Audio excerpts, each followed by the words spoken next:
All right, thank you and welcome to Solibri Model Checker V9.5 product launch, I guess, for better use of the term.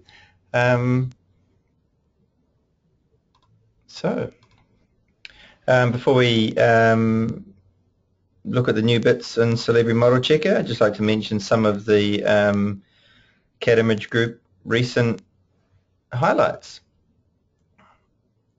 CAD Image Group attained Solibri Silver Partner status in January this year. Great achievement for CAD Image Group, and of course shows our dedication to Solibri Model Checker going forward.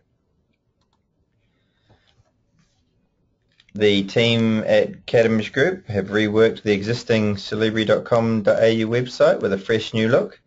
All the same information but easier to navigate, including a nice maintenance customer portal, which we're seeing on the screen here, where you can find all your custom rule sets and where you can review your historic support responses. CAD Image Group brought Jorma Andrew, the sales director of Solibri Inc., all the way from Solibri HQ in Finland to talk at the big day out in Perth in October last year.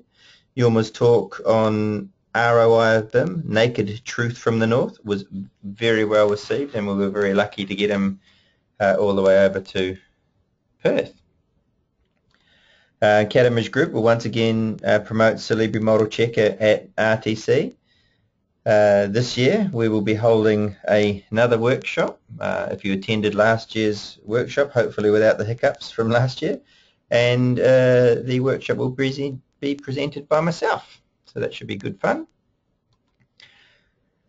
The team at BPI in Perth are using Solibri Model Checker alongside their lean construction policy, which is helping to maximise value and reduce construction waste even further. Their case study made it into the latest Solibri Excellence magazine, so if you haven't already got a copy of Solibri Excellence magazine, look out for that and have a look at the Australian case study towards the end of that book. Which brings me to the new version of Solibri Model Checker. V9.5 has some great improvements. We've got some new and some upgraded rules, additional filters, classifications and ITO settings, more reporting in the checking process, which equates to better reporting. BCF version 2.0 support, including BCF connector for cloud-based BCF collaboration. More functions within the Solibri Solutions Center for tracking usage and licenses. And there's a couple of really interesting features with smart board support and Citrix mobile support. So this new rule here, rule number 233, this is a completely new rule based around the old intersections rule. Sometimes we are actually allowed to have intersections in beams. Pipes and ducts, etc. can pass through big steel beams on occasion, but only through certain areas, not near the ends, or not near the ends of the beam, excuse me, or close to the flanges. So let's just have a quick look at a live demonstration.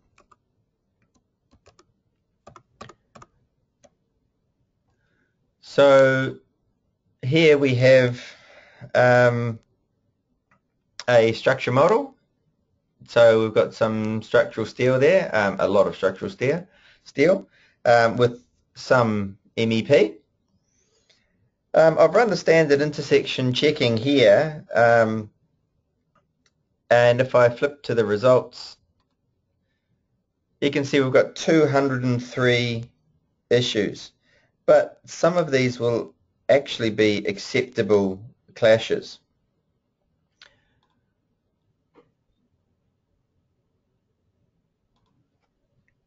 So I've added two pipes here simply for testing purposes or for demonstration purposes, and I've run the new rule number 233. We can see one of the pipes fails, but the other one is okay. If we open up the rule parameters,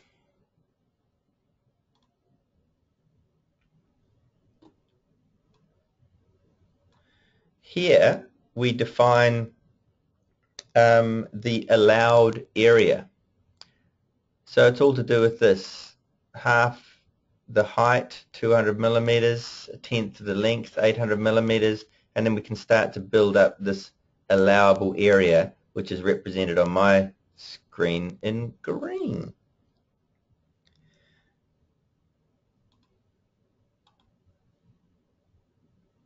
The rule also allows no-go areas near supporting columns.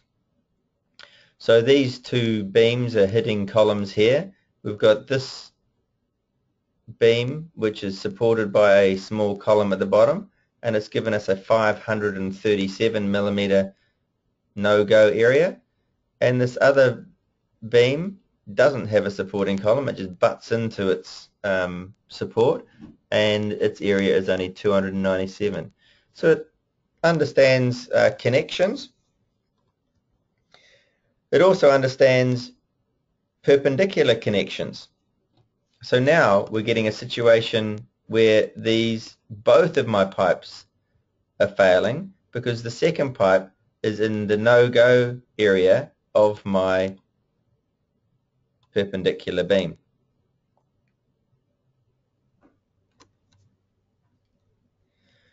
So in the end, when we rerun the rule, if I go back into my results, we only have 9 issues rather than 203. So a great new rule for those of you working in steel structure, acceptable beam intersections.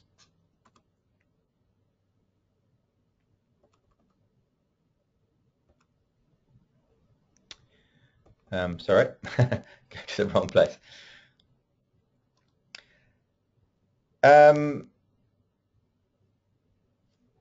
Rule upgrades. We're now using new filter parameters. By changing to use filter parameters, we're now able to better define what components to check, which will result in better checking results. If you have existing rules, don't worry. Your existing parameters will automatically map into the new system.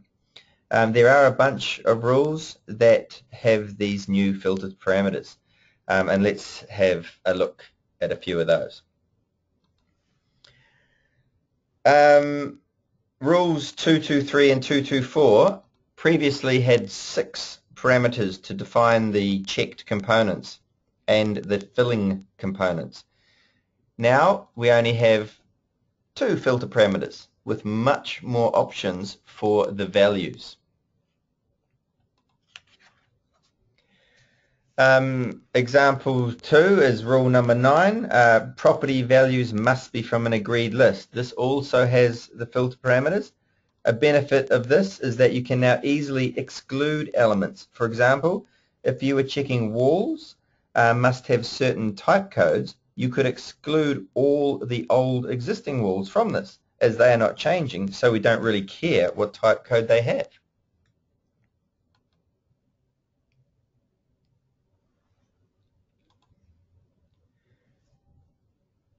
Space validation. Using the new filter parameters, we have more accurate results. It is a typical case that walls or slabs may be used in the authoring software for other purposes. Walls for kitchen cabinetry, slabs for bench tops or ceilings, roofs for ramps, etc. We can now exclude these from the spaces so they are not flagged in the results. Once again, I have a model here. So if I go to my checking results,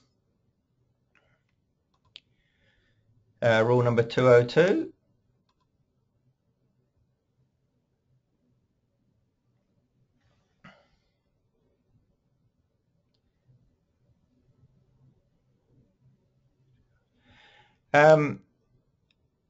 so space validation, if I click down here, inside kitchen, where's kitchen? There it is there. Oh, I have to run this again. Let me just check. I just quickly run the rule.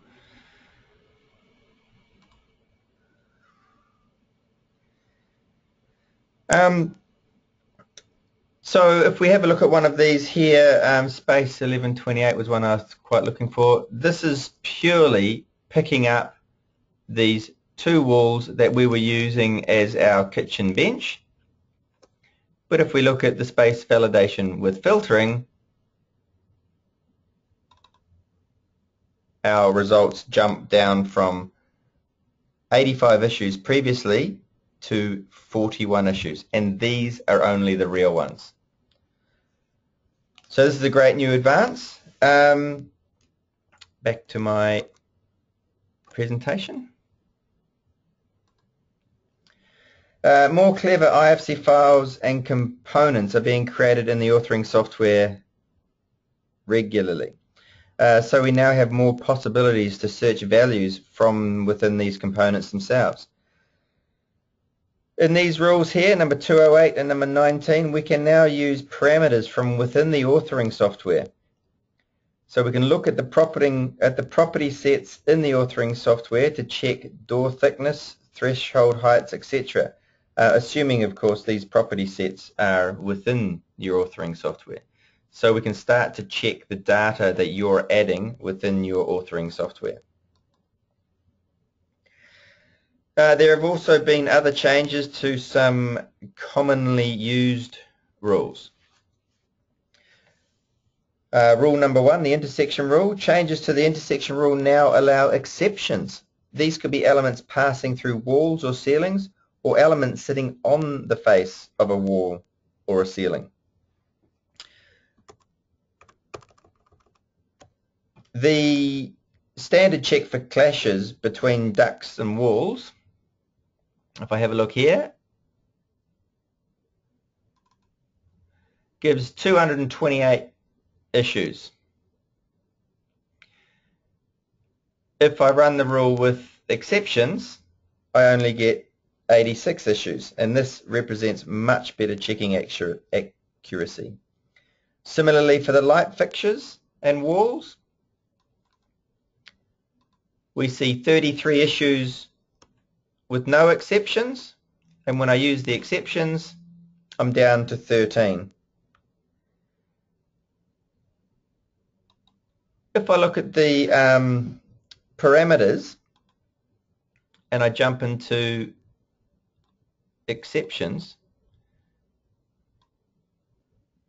we can see that specifically this light is acceptable. This simply allows us to create better rules with only the issues we want to failing. Now in this new exception parameter, we have 4 possible exceptions: ducts or pipe components or something of that ilk running horizontally through a wall. A case scenario there could be ducts are allowed to pass through most walls through non-load bearing partitions, but as soon as that duct tries to pass through a shear wall, we can flag that as an issue. Or ducts of a certain size are acceptable, so small ducts are okay, but big ducts are not. Then we have the opportunity of something poking up through the floor. We have something sitting on a surface. This could be a trough light within a plasterboard ceiling. You're not going to expect the modelers to cut a hole in the ceiling panel, so this would of course cause a clash, but then you can say that excluded components are these light fittings.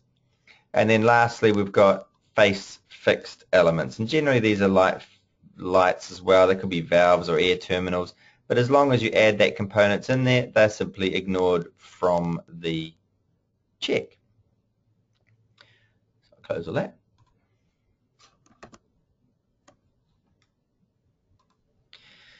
Space requirement rule number 36. In Solibri 9.1, we could only check for number of spaces of a certain area. For example, 10 office spaces of 10 square meters and 5 office spaces of 15 square meters. Now we have a button in 9.5 that allows us to check the total area of spaces. Office spaces need to be a total of 200 square meters, plus or minus 5%, something like that. So this is great for brief checking for sure. Model comparison rule number 206. We were able in SMC 9.1 to check property sets when comparing models. This is a snapshot from 9.1. This is the property set button here. But it checked all the properties of all the property sets. Now in 9.5 we can specify what specific properties within a property set to compare. So if you know you've only changed, for example, the fire rating property set, we can simply just check for this. Oh, sorry. 2 slides, but I should have clicked once. This is rule number 171. This actually checks for similar types of components that have the same or should have the same properties, i.e. All walls of the same type in the same floor should have the same dimension or thickness or area or height, etc. But now we can check for any property, not just type. So compared properties is now a filter list. We could, for example, check any window of name something must have a material of something or must have a glass type of something. So much more detailed checking of property values. You may have already heavily modified your default rules, but if you haven't, the default rules are the ones that ship with the Solibri and are located in your SMC rule sets folder. These have all had amendments made based on the new rule functionality. Structure versus architecture, rule 206. With the new filtering possibilities, we have excluded beams and columns with a volume less than 1 litre. The example rules have all been amended to add the new filters, plus we've added the new rules 232 and 233, and they've had other subtle modifications. Components inside spaces as rule 202, where walls and slabs are sometimes used for kitchen furniture or slabs are used for stair modelling. This has been amended. And interestingly, to make this rule function, the walls need to be classified. So you just need to run those checks. Make sure your wall elements are classified as furniture if you want them to exclude from that check. The bottom there, the old MEP intersection rules. We had a bunch of them, duct, then in brackets large ones, and duct in brackets other than large ones, etc. Have all been condensed into a single rule now using the filter parameters to set the various sizes. These here all represent iterations of rule number 1 where exceptions are now set. Once again, for these rules to function accurately, classifications will need to be run on the elements. So exceptions for ducts and pipes and cable carriers through a wall, small pipes through suspended ceilings, light fixtures or air terminals on a suspended ceiling, and the things like that. The BIM validation structural, you now have a gatekeeper rule that you choose the wall type before checking certain walls. This differentiates between structural walls or prefabricated concrete walls. MEP and structural models, this is a new beam intersection rule. This is the new beam intersection rule, 233. And generally there have been changes due to the new filter parameters, also spaces and openings. Openings, i.e. the thing a window or door resides in, are excluded from most checks.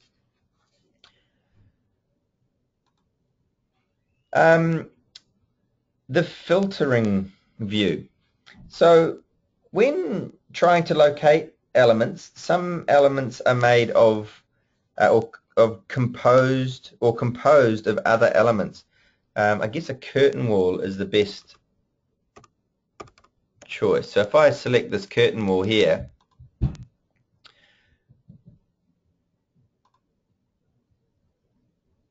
we can see that it is composed of all these individual members. But other elements also do this.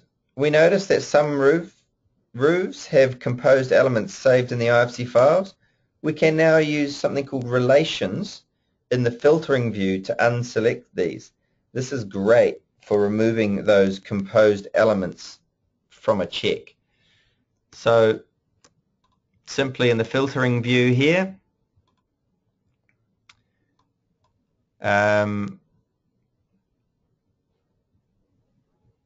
let's use that one there. So if I open a filter,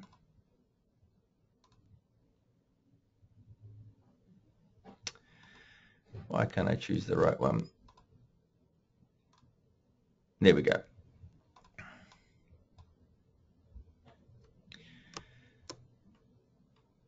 So it seems as if we've still got roofs there. I can count maybe 4 roofs there, 3 roofs at the max, but I've got 6 selected down the bottom there. That's because some of my roofs are composed of other roof elements. This one here is alright. This one here has some other elements within it. So we can run a rule, we can add a filter.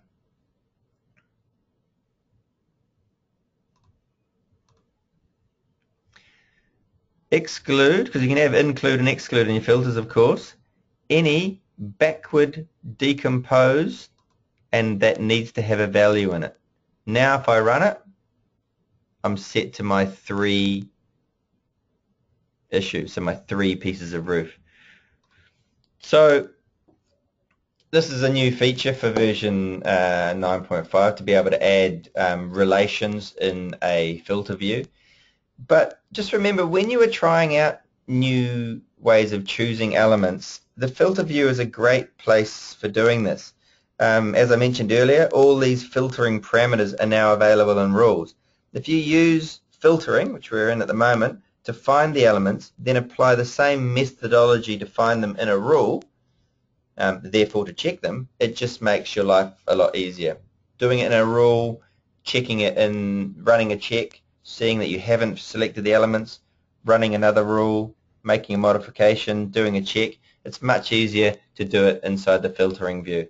But basically here we just simply have another option, which is relations, which wasn't there in 9.1.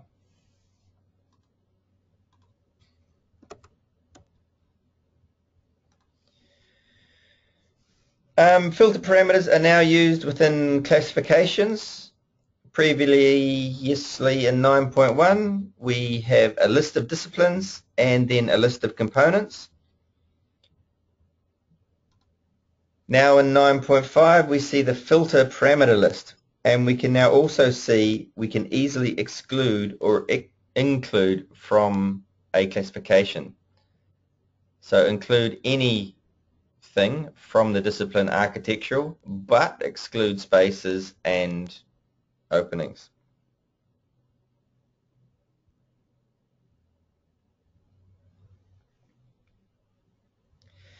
We can also use numerical properties within classifications.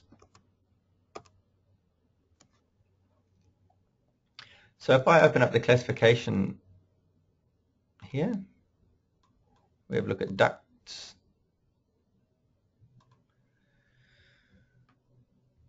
If I set a view to use a column, to use a numeric field, for example length, so if we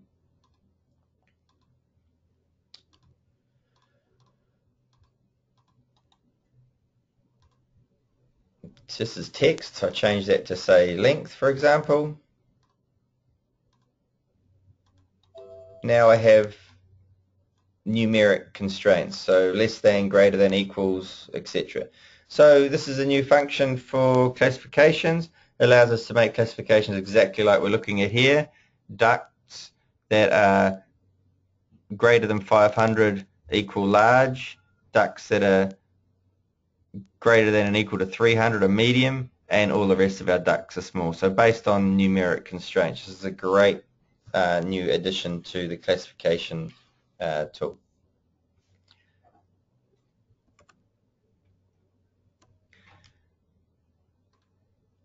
Similar to the default rules, we also have default classifications that ship with Solibri Model Checker.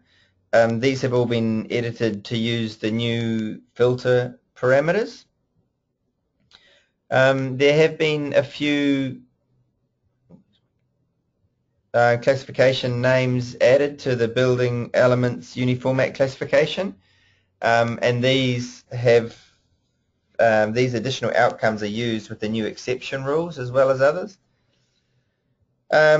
Some edits to the space grouping, including additional possible classification outcomes, new rules for shortened gross area acronyms, and the classification is changed to first match as opposed to best match.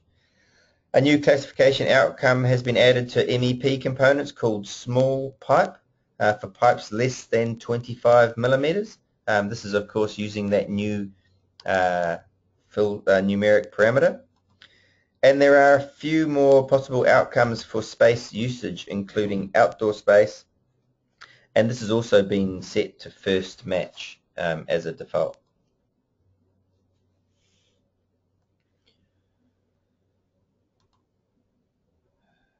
There is outdoor space there, porch is outdoor space, balcony is outdoor space, terrace is outdoor space.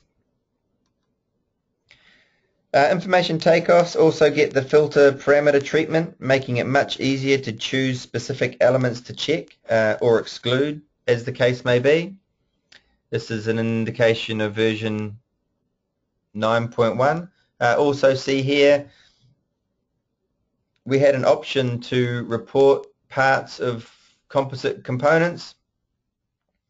It's not necessary in 9.5 as we can use the relations and the decomposed elements function. Once again, the default ITOs have been modified in all cases to use the new filter parameters, and some additional modifications have been made. For example, space groups are no longer included in the spaces ITO. All spaces and openings are excluded from the building element quantities. Openings and parts of assembly components are excluded from structural quantities, and simple spaces are excluded from space groups. Once again, don't worry if you have created your own ITOs and classifications, as these will simply map into the new parameter system. So on to the checking process improvements. There have been some user requested changes to this said checking process. If we look at our Arboleda building again, we see that we have an external skeleton around the project.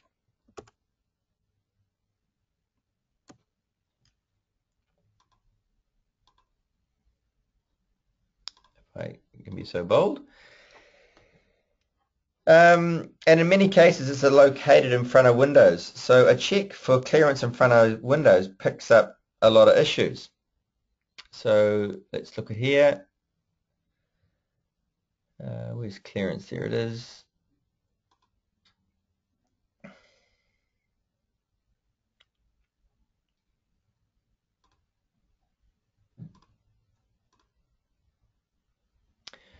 So let's have a look here. Where are those windows here? Yeah, this is a good example. So these windows are all potentially being blocked by this lovely skeleton facade. Now, if we select just a few of these windows, say I'll select, I know this one and these ones here, we can create a single slide. Of course, this was possible in 9.1, but the slide was added to the first selected issue only. Now in 9.5, if we choose to add a slide, the slide icon adds to all the issues, which is great. Now note as well, we've got a slightly different issue detail field. We've got a title, we've got the ability to set a default description. We've still got our components, our comments tab there, but we just got a little bit more information here. So okay that.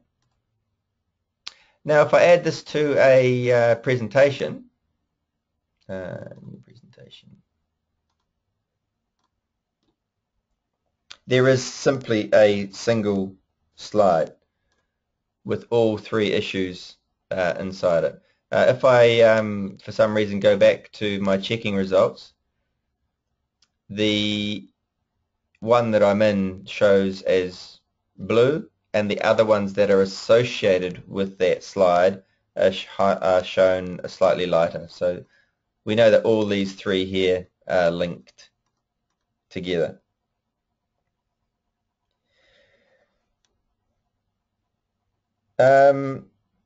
Okay, got another one to show you here. Where is it? Architecture.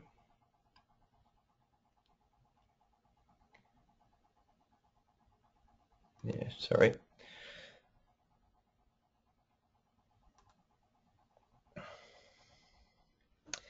Intersections between column and slab. So let's have a look here. Let's choose this one here.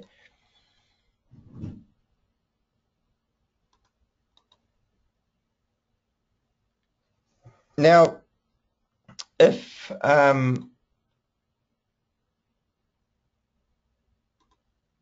we choose the show components in issue, we've always had this function in version 9.1, just to right-click show components in the issues. We can now, in the info tab, choose to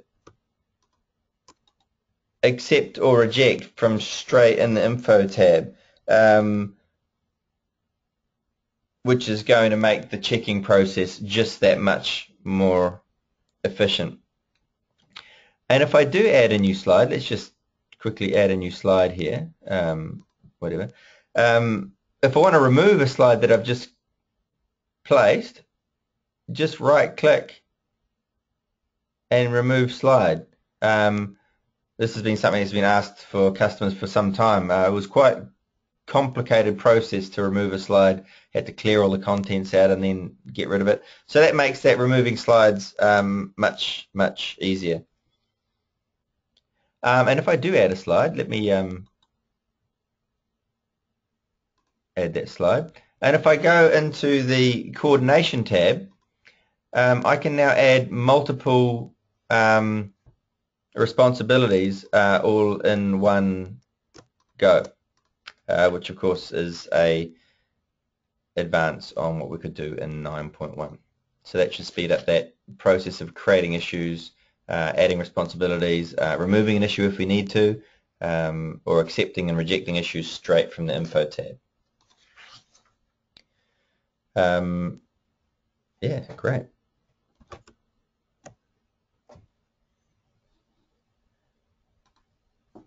So in Solibri Model Checker 9.5, we can now save out BCF 1.0 and the new BCF 2.0. So if your collaborators are using said 2.0, you can start using the new features like multiple slides, additional issue content, and the like.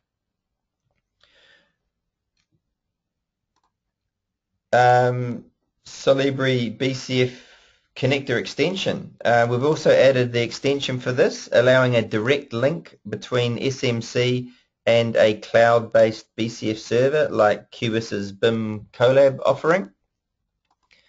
Issues can simply be synchronized with the BCF server, and other parties can retrieve their issues, or even comment directly on the server if they do not have access to the authoring software. Some general upgrades to 9.5. For large project checks, a progress bar has been added for the checking summary. SMC Help is now an online resource which offers multiple benefits, but most noticeable will be the reduced size of the Solibri update files, as the help file is no longer part of the download. You can now remove files and folders with a right-click from the Recents tab. For computers suffering from 3D performance issues, there is a new option added to the 3D settings called Retain 3D Context. This is on by default, but switching it off will stop the 3D context being created every time a new layout is opened. The IFC export has once again been optimized. And just a warning here, files saved in 9.5 can't be opened in earlier versions of Solibri. So just be aware of that. Those of you lucky enough to have a smartboard, v9.5 now supports specifically smartboard model 80551, which enables you to mark up with smart pens directly onto the Solibri slide, which will then be saved with the slide. So this is a great advance for collaborative workflow.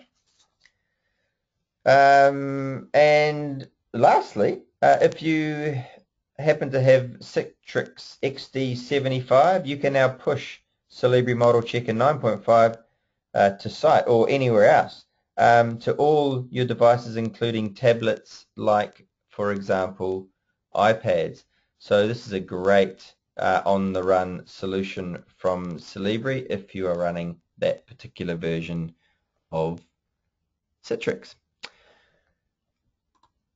Okay, that brings me to the end. Thank you very much for your time today.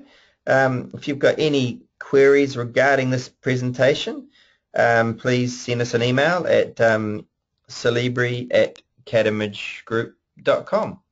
And once again, thank you very much for your time. A recording of this will be made available. Thank you.